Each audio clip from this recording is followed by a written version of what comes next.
Today's episode of the Lee Summit Town Hall podcast is brought to the good people by Budget Blinds of Lee Summit. Budget Blinds! Jason, I know you know it, but we got to say it again. Budget Blinds of Lee Summit is your home for signature series shades. All hail those robot shade overlords. Hey, look, it is now, I'm going to go ahead and say it, it's mid-April. We're in spring. We are, the day after this releases, will be the official last frost date for our region. Somebody in my house is a gardener and knows these things. Somebody's been reading the Farmer's Almanac. Someone's been reading the Farmer's Almanac. So we know it's spring. It's open window time. And it is. And you don't want to have to mess with your shades, like go back and forth and get it up and down for all the sun, when you could just do it from your phone. There you go. Spring automation. And Jason, another reminder, if you have friends and family who chose to live on that other side of the state line, 20 minutes from us. If you're still friends and family with them, even though they've moved to Kansas, you are a kind soul and deserve thanks. But here's something to help them out.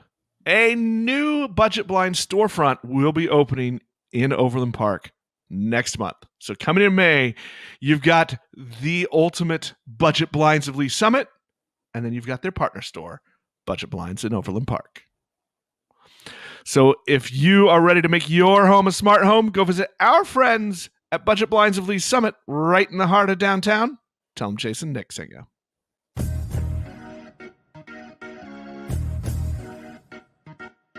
Hello again, and welcome to Lee Summit Town Hall, a weekly podcast about what you can do to make a difference. I'm Jason Norbury, and as always, I am joined by a man who is just as good a catcher as Salvador Perez, or at least in his fevered memories he is. It's Nick Parker, the publisher of Link to Lee Summit. I don't even have those make-believe memories, man.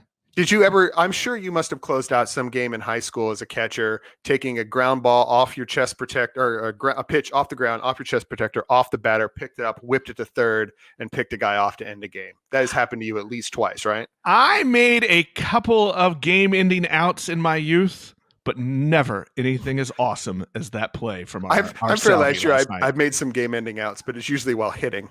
So. Link to Lee Summit is, as it has been for these last several years, the source for all the news you need about our very fine city. And our unofficial sponsor today is the return of soccer to Kansas City. Not only is this weekend the season opener for Sporting Kansas City, but we have, as of this last week, an official return to play for a professional women's team. The very poorly and only temporarily named KC Woso. They don't have an official name yet. As there was a sort of a hurried assemblage of the team this year, but they are back. So you can see two different brands of professional soccer, three if you count the Sporting KC2. So soccer is back for Kansas City as well as baseball. So you sports lovers, you have more to choose from.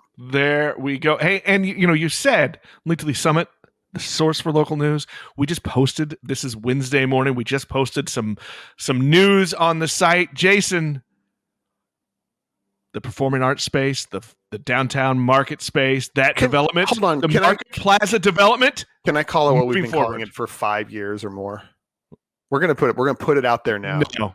We're gonna do it. I'm gonna do it right now. Spacey McSpaceface.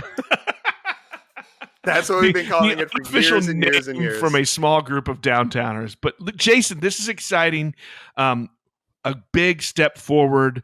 There was an RFP put out by the city for a master developer partner and for a management partner, and two companies were recommended to the Finance and Budget Committee of the Lee Summit City Council, and that was approved on Monday. So coming April 20th, probably that'll go before City Council for the final approval of Lane 4 as the master developer, and then a management group. And so we'll see. And Jason, look, it's still going to be a while before we see dirt turning and things happening, but this is a big step. I keep moving the goalposts on when I'm going to believe it's real. And I keep saying, oh, maybe when they get the land bud, and when we get somebody who's actually going to, a developer who's going to actually do the thing. And I'm kicking it back again to when dirt turns. And we'll see where I go from after dirt is turned to do that. So, but yes, it is making progress, even though I continue to try to prevent disappointment by pretending it's not yet real. Another thing happening this week, Jason, when about a year or so ago, Mayor Bill Baird talked about instituting a new commission for the city that was going to look at inclusion and diversity in our community. Well, the inaugural meeting for this group is going to happen this week. That's happening on the 14th. So that's another thing that he started. I think that's going to get going, and we'll see how that conversation goes in our community. Boy, there's a lot of politics that happened in the middle between that announcement and this first meeting, but I'm glad that they are getting together, and hopefully we'll get some good productive and actual change out of that, as opposed to just a lot of hand waving and talk around the issues. Let's do some stuff that actually makes a difference in the city. I hope that commission has that capacity, or the city council takes the charge and the recommendations from that commission with the weight that they are going to deserve. So the other thing we didn't really talk about the election last week. The sort of as a wrap up, we gave you the results. We know that Ryan Murdoch and Roderick Sparks won election to the school board and will be taking on. But we thought maybe we'll take a couple of moments here this week to talk about just maybe like reflecting on that. What are maybe some of the themes or ideas that maybe will change, or maybe we're taking some guesses at what the electorate was seeing and thinking when they made their choices for those two candidates. I have a question for you, Jason, just kind of as you do kind of look back at it and your kind of opinion and analysis. Were you surprised a little bit based on the vitriol and fervor that came surrounding the current school board and the response to the pandemic and the in-school virtual school? Were you surprised that the incumbent and current board president Ryan Murdoch was the top vote getter and retains his seat? I will say I was a little surprised, but not that much. There were two things. One is these local elections, as we have bemoaned many, many times, are low turnout affairs that often are run on name recognition matters as much or more than almost anything else. It's like, do I know who this person is? And they know who that is. And I think that people's frustration with the district over the last year is more just I would think, and the people I've talked to, tends to be just a frustration with the impact that the pandemic has had on their lives. It has been an upheaving and upsetting process for, everybody, essentially. The teachers, the staff, the administration, the students, the parents, you name it. Everybody's lives were, chucked up in the air and fell down in some way. As you have often said on this show, COVID ruined everything. COVID ruined everything. And so it just changed and messed up all kinds of stuff. And that level of uncertainty, but literally was coming down by day, week by week, as we were learning about the sciences, the rates of, testing and cases changing and what have you, caused a lot of change in there. And I don't think people blamed the school district blamed Ryan Murdoch specifically for that change as they went through that process. And to be fair to Ryan, I thought he came on our show several times, explained, stood up to our questions, explained when they got right. In our interview, he explained what they got wrong, right? What he thought they could have done better and what they would try to do better in the future. People listen to that sort of stuff. But in the end, name recognition matters a lot, which is actually why I was a little bit more surprised that Roderick Sparks won, given I would say generally in this community, a name recognition deficit to Christine Bushyhead, one of the other candidate who finished in third, just a few votes behind. 76 votes separated those two.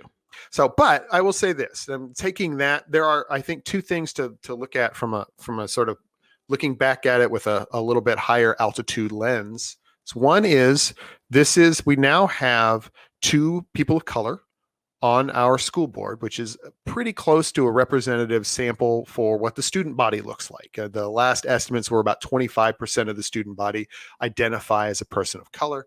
And now we have 2 of 7, which is just a little over 25% of the board being the same way. That matters. And it may be something that our community was reacting to when attempting to help maybe balance that and put those views on the dais. And the other one, and this one's a little bit more of a bank shot, but the two candidates who won were the two candidates who most strongly supported the continuing work of the equity plan.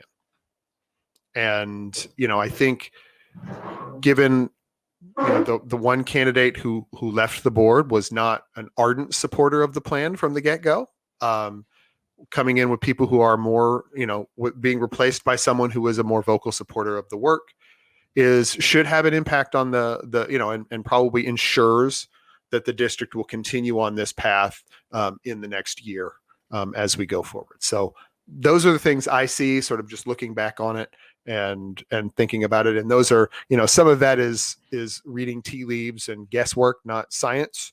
But those are, a couple of correlations I saw as we went through. I think it'll be interesting to see how that conversation continues. I think you're right. Those were the two that mostly wanted to continue the current direction of the equity plan, but also both of those candidates had some thoughts about what to add to it, right, and what they can do in addition to that current direction. So we're going to see how that continues. It is, and I think this also goes along with what we said earlier with the new city commission on diversity and inclusion. I think what we've seen is that's a topic in our community that's not going anywhere. No, we have more to talk about, and we've got more work to do. And I think the people now, after a couple of elections where that's been a topic, right? The people have said that there's still some conversations, discussion, and even action that needs to be happening. So we'll continue to follow that as it goes along. Jason, the only other thing we have for today is an interview. We've brought back a return guest, Ben Rayo, a local entrepreneur. You might know him as the man who redeveloped the former downtown post office into a co-working space, Bridge Space. He has a couple other businesses. And Jason, he can now add author to his list of titles. So we're going to talk to Ben a little bit about his new book and the work he's doing in the field of elder care. Ben Rayo, welcome back to Lee Summit Town Hall. It's good to have you. Welcome back. It's been a while. It's been a long It's probably been 2 years. Actually, can I just tell you, this is my first daylight recording in the studio in a year. What does that mean? Daylight. Well, so I've been coming back for one of my podcasts, but we do it in the evenings when nobody else is here. But this feels good. Yeah. During the day, there's people moving around. There are, yeah. I'm 2 days excited. ago, I think there was 25, 30 people moving around this place. It started to feel like the old days. I'm excited to be back. I will be back in Bridge Space a lot more often now. I'm excited. Always glad to have you, Nick. You know what else is exciting? What? Congratulations. It is your cancer-free anniversary, I saw. It is. Thank you. Yeah. Today is 11 years cancer-free. It's when I was typing that post this morning to put it in Facebook, I actually started to get a little bit choked up as I was, my wife and my kids and putting some of that stuff. And it's, it's a big deal. Melanoma. People think, a mole on your body, no big deal. They're just going to scrape it off. But depending on which stage, a mole on your surface is stage 1. I was stage 3, which means it had already gone deep into my skin and into my lymphatic system.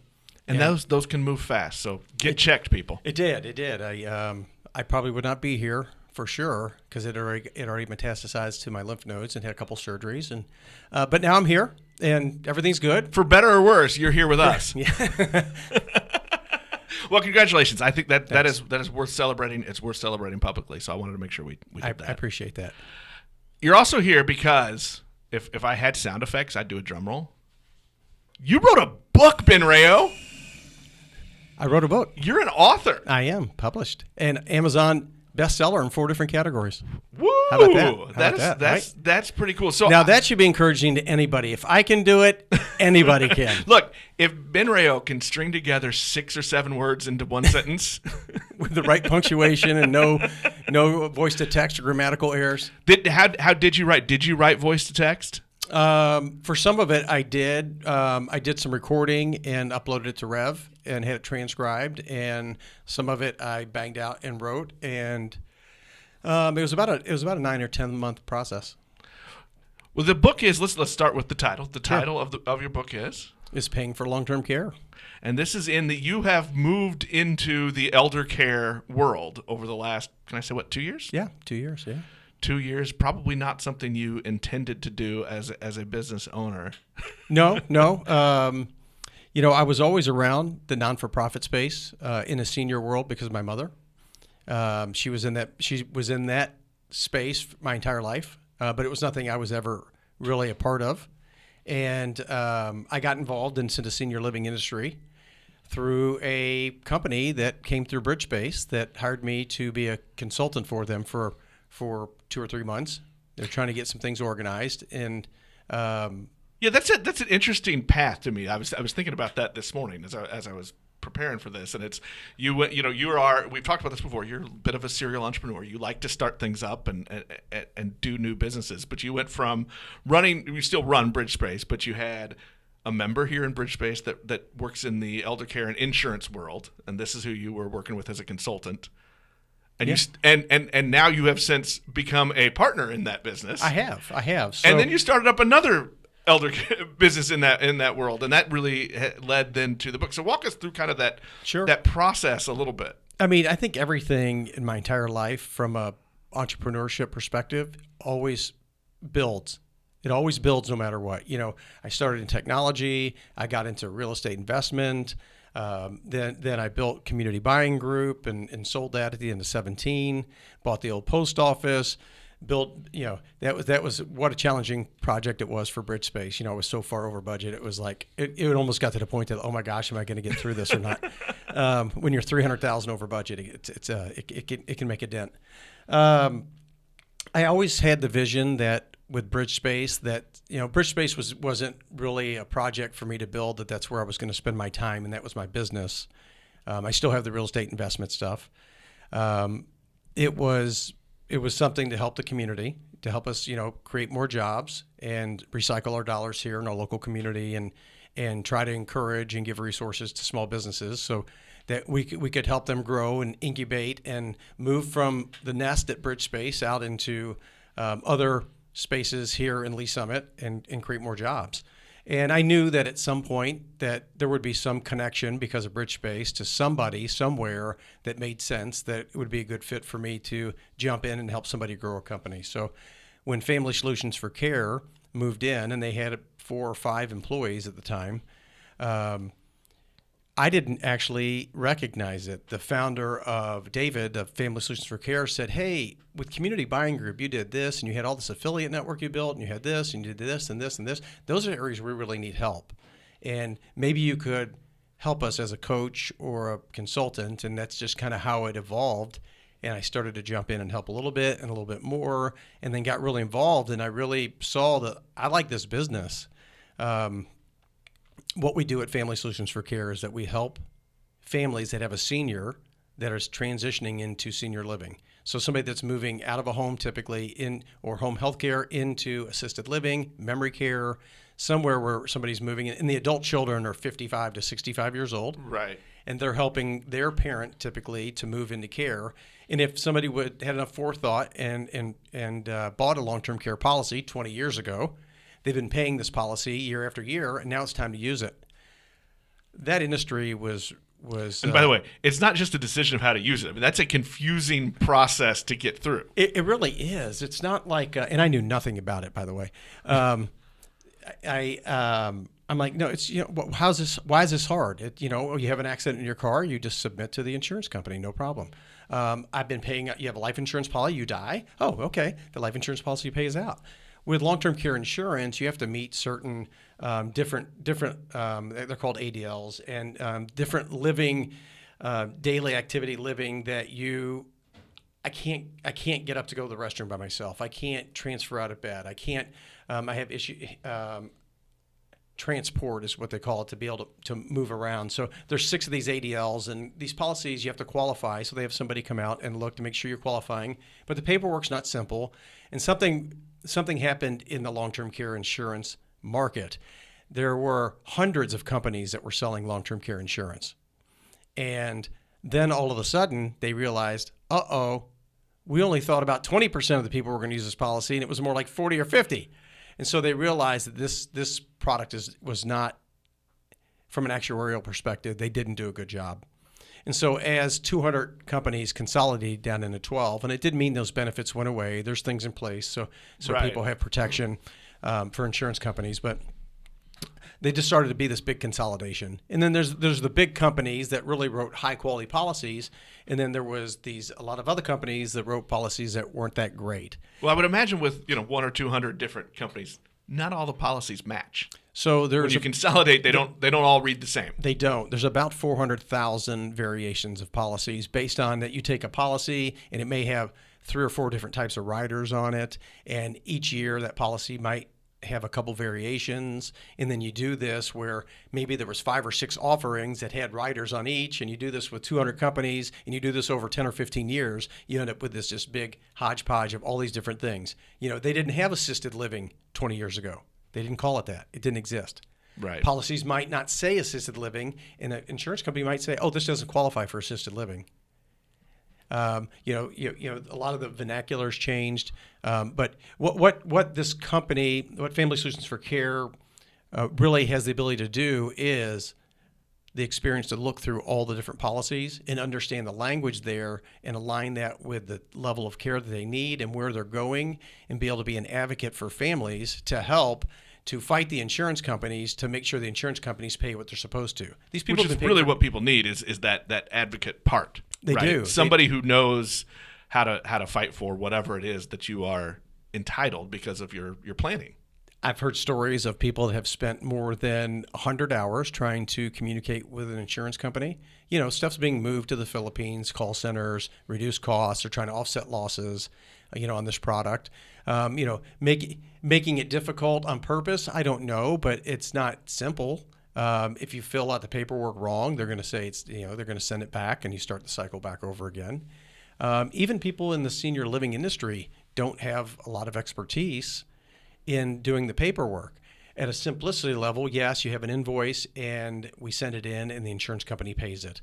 But what happens to all the care that they received before the time that they moved into assisted living? And that's another part of what we do. We have the ability to go back for 2 years and do a retroactive look back to see if any of the care that they paid for, typically out of pocket, in the previous 2 years would qualify under the policy and get those families a refund. And so many times that can be huge. It is. Over 50% of the clients we work with get a refund of over $20,000. So that's money that's being left on the table that the care communities don't have the capacity, interest. They're not going to go back and look at what happened before they came in. So I got involved with it because of the mission of the company. Dave and Wendy Reinhardt, my partners in that company, came out of Genworth, which is owned by GE, one of the largest underwriters for long-term care insurance. And so it's a great company. We've added, in the last year and a half, we've added 10 employees into that company here. It's based here in Lee Summit. That's great growth. It is. So it's been, those are 10 jobs that we've created here in Lee Summit. It's been great to see. That's exactly what we wanted to have happen with Bridge Space. People come in, get connections, resources, and help them grow. We've had 4 or 5 companies move in and move back out because they got too big. So that's losing, which is sad but happy. Yeah, losing a customer is exactly what we're trying to accomplish here, right? And I'm never leaving you. And yeah, well, it's like gum on my shoe. I can't get rid of it. I want to shift just a little bit because then at another point though, you merged your real estate skills and interests into a different business that's also in the same kind of elder care sphere, and that's Mom's House. Yeah, Mom's House. So how did that kind of evolve into something? That evolved with my partner Philip, who is with Mom's House, and he's in St. Louis. And for the last 7 or 8 years, he has been focusing on working with people in the senior living industry locally in St. Louis. So we're talking elder law attorneys, we're talking care communities, downsizing agents, placement agents, anybody that's working with a family that has a senior that's about to transition into assisted living or memory care. And when that happens, many times, as we all know, the man always dies first and the woman is left. And so she may live in the house for another 5 or 6 years. Maybe it's a little bit under-maintained. That the place is filled with stuff. She's widowed and her spouse had hobbies and things, and the basement's filled with stuff, and the kids' rooms and collections, and all these represent memories. But it's also when a senior moves from 2,500 square feet into 150 square feet, they can't bring everything with them. And so the stuff becomes very, very emotional as part of it. One of the more difficult things with families to have to deal with is, what are we going to do with the stuff? Are we going to save it? Who's taking what? And then that becomes a hurdle for families. So we've got a house that's a little bit under-maintained. It's not been updated. It's grandma clean though. Right. It's got beautiful avocado appliances. And the burners look like they're brand new. It's perfect, right? With all the stuff, and you've got all those things. And at that point, the adult children, again, 50s to 60s, on average, live over 400 miles away.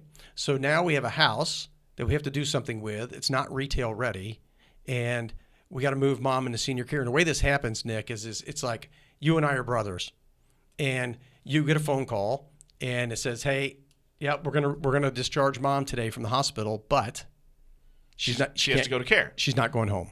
Yeah.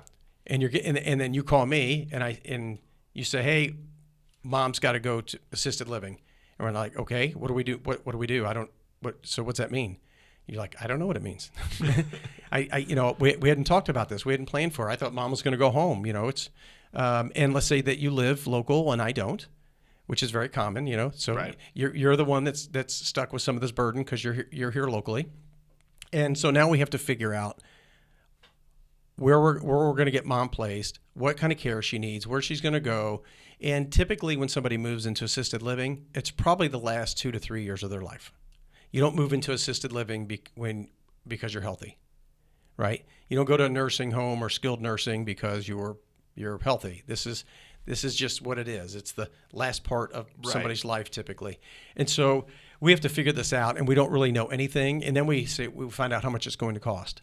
And it's going to cost anywhere from $3,000 to $12,000 a month. And so what Philip did was really make these trusted connections with everybody working with families. And when that house was there, it's a great option for a real estate investor to be able to help solve a problem for the family and for the care community. The care community wants people to move in. Think of it almost like a rental business, right? They've got so many rooms, they need to keep the occupancy high, and they want people to move in as quickly as possible. Over here, we have a family that has a house, and many times they need to sell it to get access to that cash to pay for care. And so as a real estate investor, we can come in and say, look, we'll buy the house as is. You don't have to fix anything. You take anything that you want, anything that you don't want, you can leave behind, and we'll take care of that. And so solving that problem is what we're doing with Mom's House.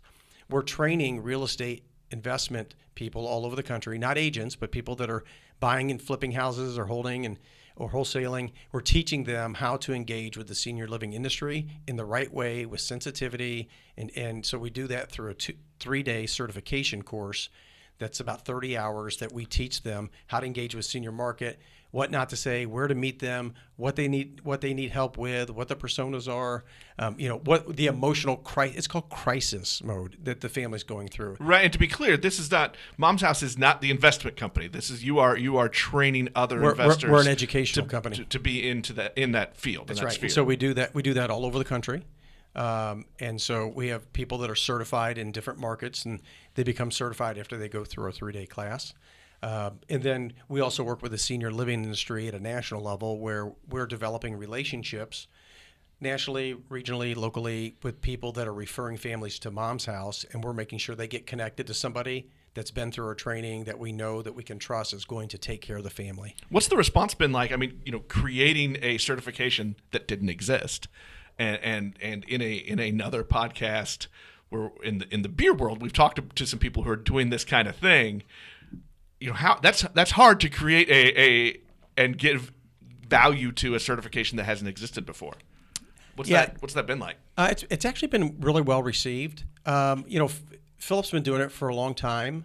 I'd already been into the industry for a while and really started to understand it. And putting on education and training, because I've done business coaching and been a part of many mastermind groups and done that, it didn't feel that hard to put it together. Does it have the level of certification that other things have? Not yet. We haven't reached 100 markets yet, but I think we'll be at 100, maybe 120 markets by the end of the year. That's a great goal. Our goal is 600.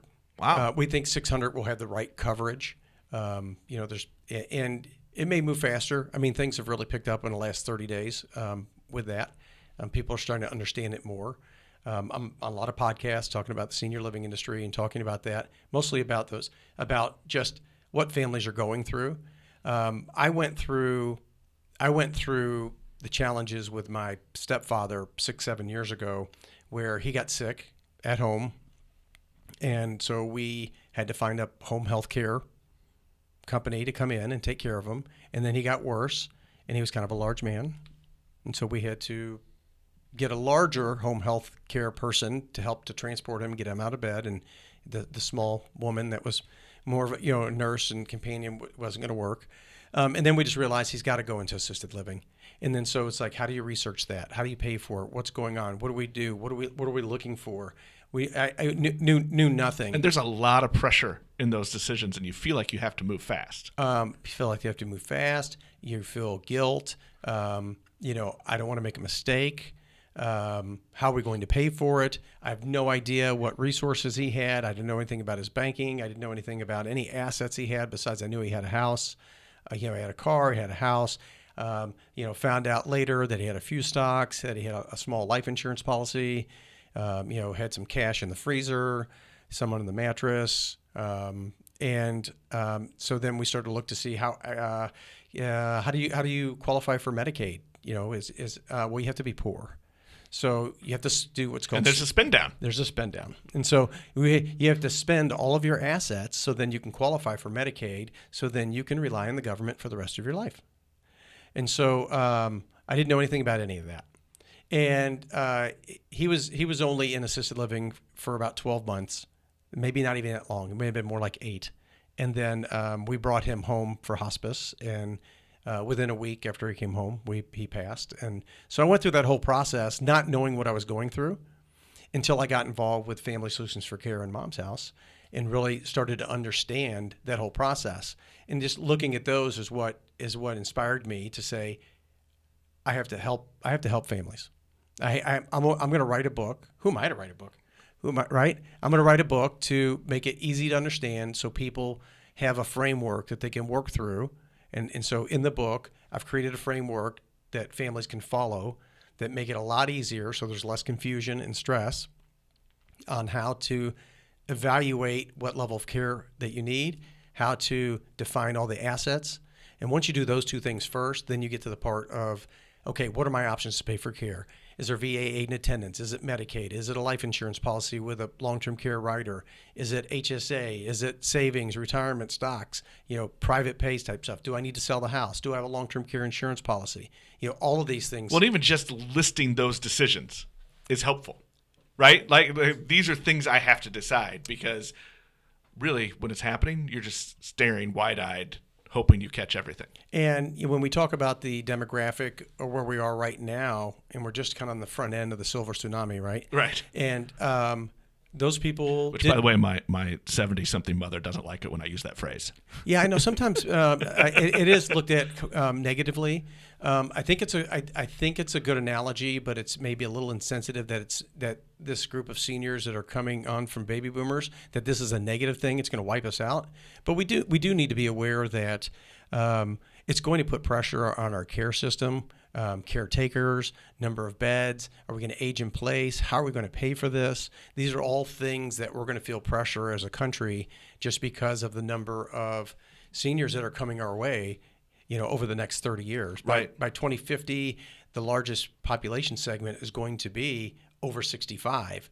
And so now we're going to have 20% at over 65 and 20% under 18. And that leaves the rest of us in that 60% to take care of care, jobs, our country's, our country's growth and revenue and what we do, so it's important. I mean, people need to understand it. And so paying for care is really expensive. You want to take a guess on what state is the most expensive for assisted living?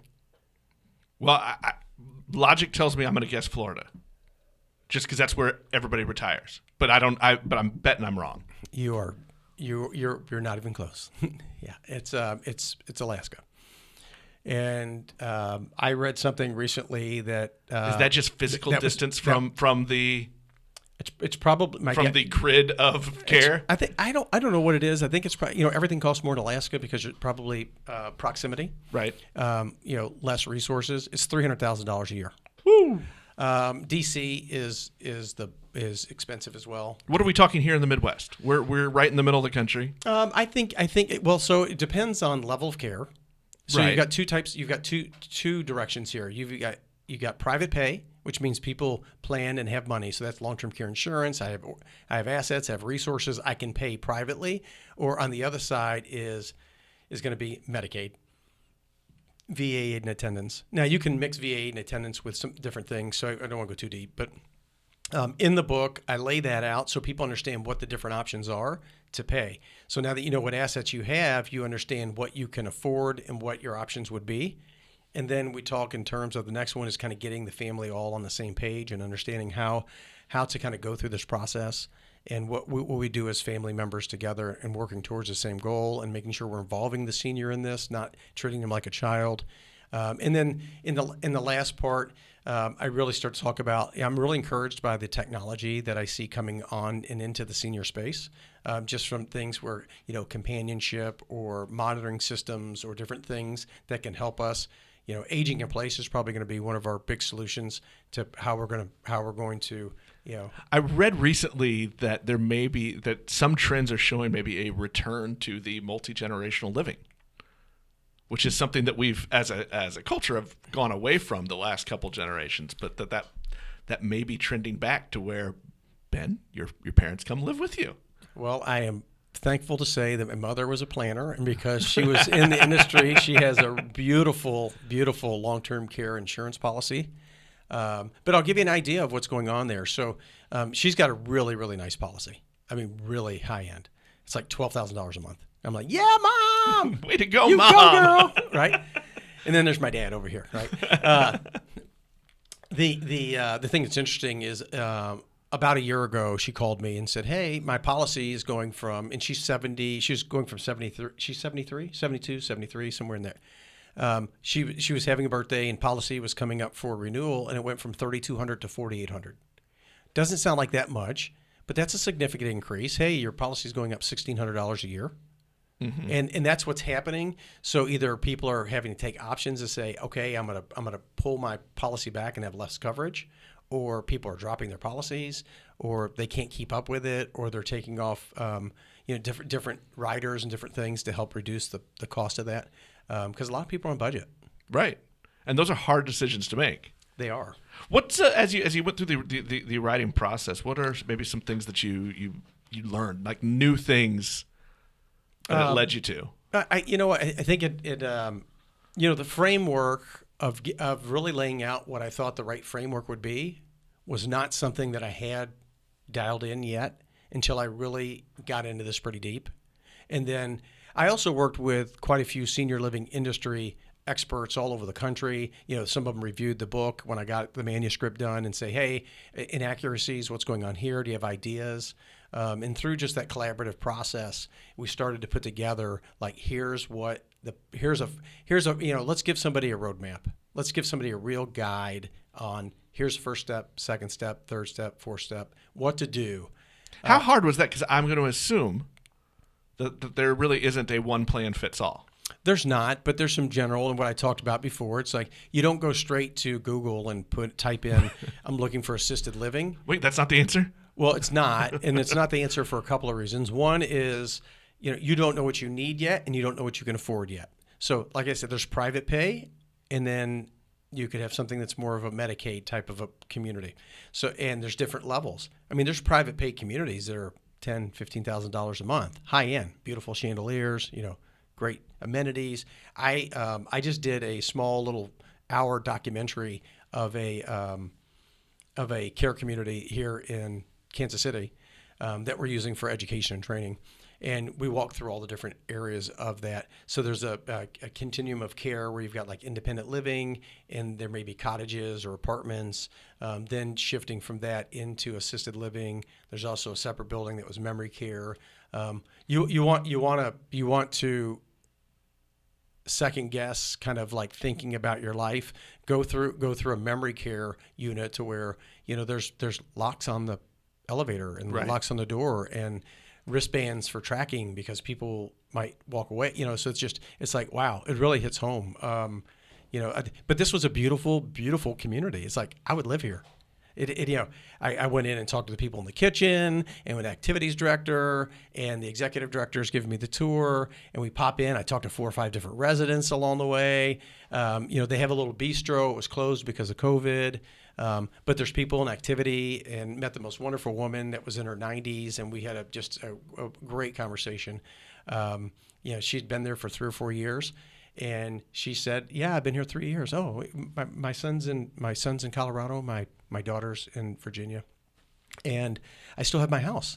And that's not uncommon, because people don't know what to do. Right. It's filled with stuff. My adult children live somewhere else. I don't know what to do. And so Mom's House, came in to try to help to solve some of that problem. To say, you don't have to do anything. We'll connect you with somebody that understands what's going on, what you're going through. And so just that experience between all of that was just that inspiration for paying for long-term care. And so on the website, payingforlongtermcare.com, we have about 20 different downloads. We have a third-party software tool that's a care assessment tool. This is one that's interesting that people don't know about. There's about $30 billion of trust funds sitting out there waiting to be claimed for people that have been exposed to asbestos. And so we put together a national agreement to have, which is probably all of the boomers. Yes, right. So, boomers or their parents, right, or their parents. So we put together this national agreement and network to where we've got a technology widget that we've created that you can take a pretty quick survey, and if you make it to the end, we can actually refer you to that network, and you'll just work with them directly.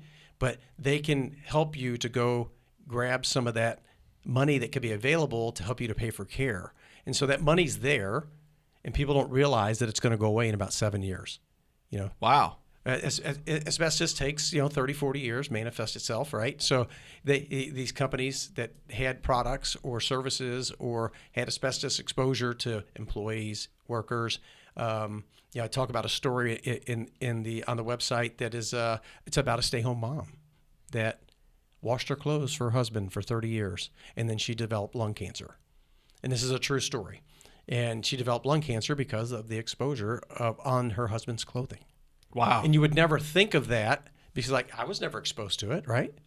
And so if you can get connected with the right resources, there's a lot of different things there, from anything to comparing communities to how to identify all my assets, how to make my house safer for a senior, what technologies are there. I need an introduction to an elder law attorney. I'm looking for a geriatric care manager. So we have those networks and those things all built out to be able to connect people together with resources, and all those resources are free. A couple things as we wrap up this conversation here.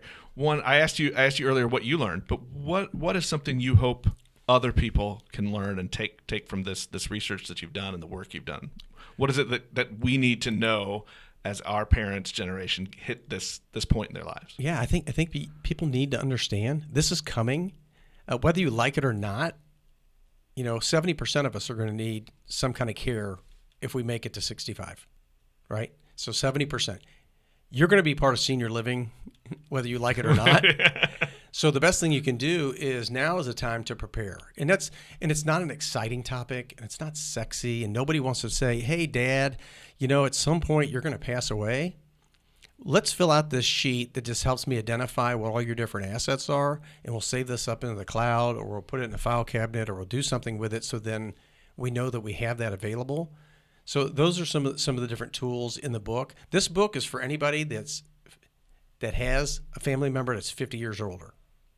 So which is a lot of us. It is a lot of us, or a lot of us have that have 2 generations that are older than that, above us. So what I'm hoping that happens is that we can raise awareness for people that this is something we need to think about, and we need to talk about, and we need to talk about with our family members now, not at the time that you got that phone call and now we have to put Mom in crisis mode and we don't know how to do any of this, and we have no idea what Mom wants.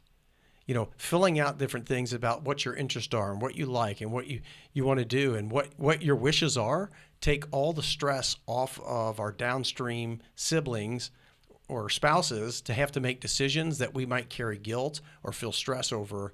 And it could be just as simple. How much time do you plan on a vacation? Oh, weeks, months. That's right. And so all I would say is that if you're going to commit that much to this, to planning a vacation, just spend 2 or 3 hours having a conversation with your loved ones. You can buy the book on Amazon. You can go to payingforlongtermcare.com and purchase the ebook there. Get the book, use it as a guide, use it as a platform or an excuse from a third party to be able to have hard conversations with our family, because it'll save a lot of stress, time, energy, and there could be some planning. It's not your favorite family dinner topic, but it needs to happen. Yeah, I'll give you a great example. If you've got a family member that's getting up there, and whatever that means to you, moving that house into and I'm just going to preface this disclaimer: not an attorney, not a financial planner, not an insurance broker. I'm nothing. Moving that house into a trust, and if that house sits in the trust for 5 years, that no longer looks like an asset when you're looking at Medicaid and you're looking at your different things. If you sell a house, Medicaid does a 5-year look back. So that's one of those. There's just lots of things like that we can be thinking about that are simple, that can help make. You don't have to spend. I don't have to spend my asset down to qualify for Medicaid. If I just done it 5 years or more, then it would be exempt because it's in the trust and it's been there for 5 years. Now all of a sudden I still have an asset. I'm relying on the government, but if anything ever fails there, it's scary to think, and I'm not an economist either. I told you I was nothing. But to think about, the Sergeant Schultz of this. I know nothing. I know nothing. That's right. And that's a shout out by the way, that shows that we are also in that close to 50 or over. And shout out to my grandfather, Francis Aspinwall, who's passed, but it was his favorite show because he was in that war and got stuck behind enemy lines. And can't think of a time that he wasn't in his recliner, smoking his pipe, watching reruns of Hogan's Heroes. Right. So, so planning for long-term care is your book. They can find it on Paying for long. I'm sorry, we've been talking about planning so much that Paying for Long-Term Care is your book. It's available on Amazon.com. You can also go to payingforlongtermcare.com. Ben, how else can people follow you? LinkedIn. I spend a lot of time on LinkedIn. I'll Facebook friend most people, but LinkedIn's probably the best way to connect with me. If you want to email me, you can certainly email me at brao@payingforlongtermcare.com. And I can connect you to any of those companies or resources and be happy to help your family. Go out and get a copy of the book. Use it as something. It's not a hard read. It's pretty simple. We're trying to get people from not knowing anything to just at least 50%. We're not getting into clinical stuff. We're going to leave that to the experts to get them from 50 to 100. But it'll save you a lot of time, effort, grief, stress, and just a little smidge of planning and conversations could go a long way. Well, Ben, thank you for coming on the show. Thanks for writing the book, and I think bringing up a topic that I actually even personally have had a lot of people bring up, that these are things we have to talk about more, is planning for our family's future and what we're doing. And that's not just plan your retirement. That's plan what to do as everybody ages and moves on to that next step. It's going to happen. It's inevitable. I'm gonna get old. Wait a minute, aren't you already? Well, dang it. Ben Rayo, thanks a lot for your time. We appreciate it. This was a great conversation. Thanks, Nick. I appreciate having me on the show. That will wrap us up for this week. We'll talk to everybody next time.